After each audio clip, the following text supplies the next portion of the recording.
It's Wolf Week on Fox 9, and this is officially the youngest wolf you're going to see at just 3 weeks old. I'm Rosko at the Wildlife Science Center in Stacy, Minnesota.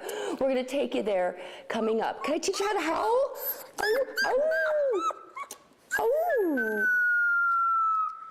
For the first time ever at Canterbury Park, extreme ski joring, and somehow I'm doing it. I don't know how, but I am. That story is coming up on Fox9 Morning News. Yeah, take her home. Let's go. We are going hunting at Sakataw State Park. We are armed only with baskets, maybe a knife, and our eyesight. Well, actually, we're foraging. Today's prize for first morel found goes to Chef Marshall Paulson from Birchwood Cafe. This is Clyde, and he's an adoptable pet good boy from Wags and Whiskers Pet Rescue. He wants you to come see the Bow Wow Film Festival on Saturday because it benefits his rescue as well as another.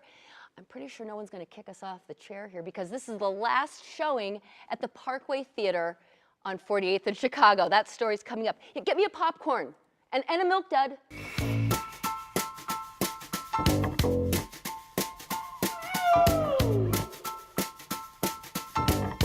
Well, I've done yoga with dogs, I've done yoga with goats, but this is the first time I've done my downward dog with a cat.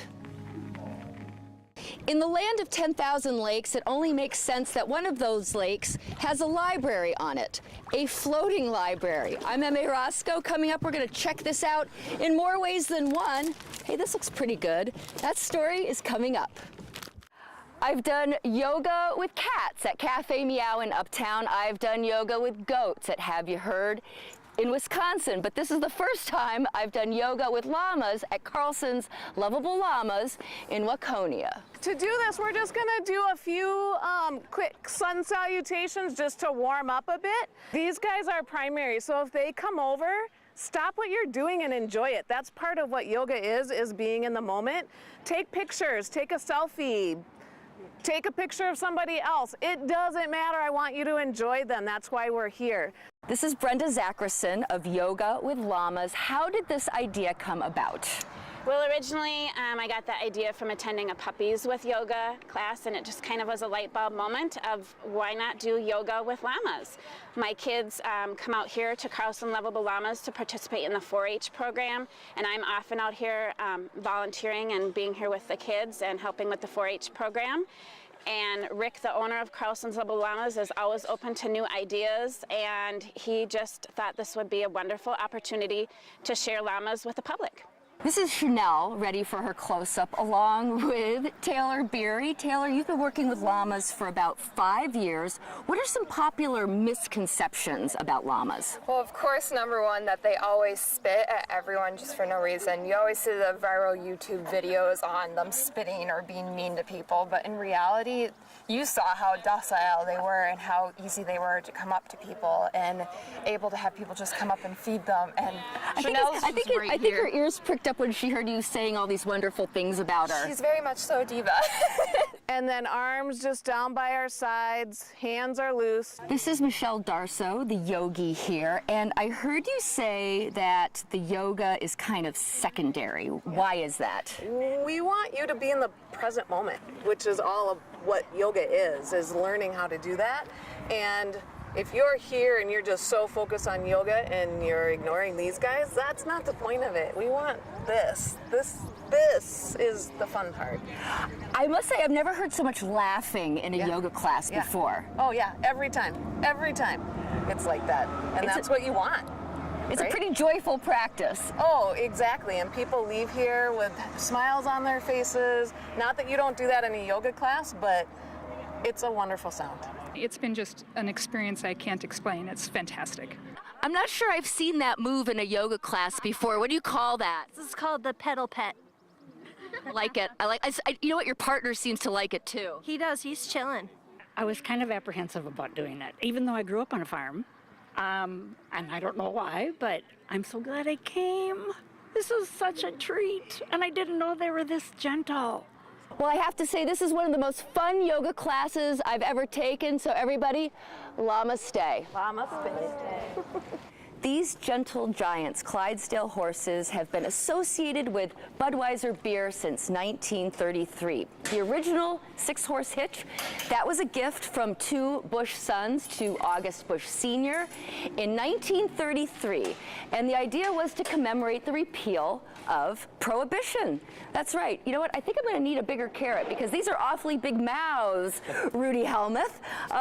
You brought a hitch of Clydesdales here to Canterbury Park for a performance on Saturday. How all did you get them here? Well, they're big horses, so they require a big transport and a big production to get here. We travel about 300 days a year. Each week we go to a new city with 3 semis. This is Donnie here. He is one of our wheel horses. He's one of our biggest horses. He weighs about 2,000 pounds. And today is our prep day, and it's bath day for Donnie. Come on, Donnie, let's go. This might take 2 of us, Rudy. Yeah. That's a lot of washing. That's a lot of surface area to wash. So Rudy, in addition to washing, what other care is involved? Well, there's a lot of care that goes into the Budweiser Clydesdales to make them the world famous Clydesdales that they are. And so today is our prep day, and we are clipping all the horses, where we're clipping their noses and their ears and getting all their excess hair. It's kind of like a shave. And then also we are washing them, as you can see, a full body bath. They get a full body bath once a week. One of the distinguishing features of a Clydesdale are their feathers. And what is that exactly? So the feathers are their long hair on their feet.